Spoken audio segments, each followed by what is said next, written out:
I'm Andrew Whitehurst, and I won for the visual effects in Ex Machina in the craft category.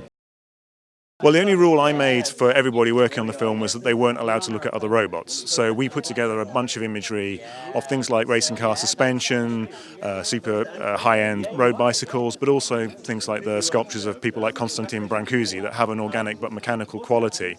And by looking at those reference images and looking at human anatomy, we started to sort of sketch out ideas and put together something that we felt was plausible mechanically, which we also felt was very important for the believability of the character. You needed to feel that there was no cheating going on and that all of the joints worked properly, but also had an aesthetic quality that made her beautiful to look at, because you have to fall in love with her as well.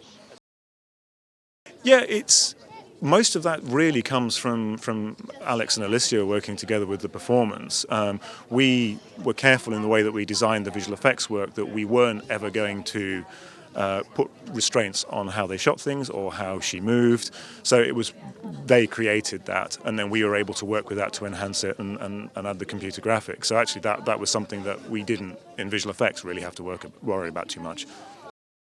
I think the biggest technical challenge that we had would be trying to copy the movements of an actress, Alicia Vikander, perfectly when we're replacing so much of her with computer graphics, because it's such an elegant, beautiful performance and it was incredibly subtle movement, that duplicating that, I think, was harder than any of us anticipated it was going to be before we started.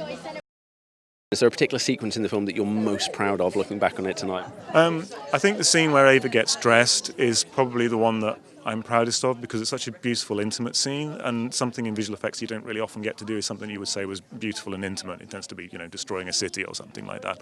So to do something that had that degree of, elegance and beauty to it, that was a rare treat.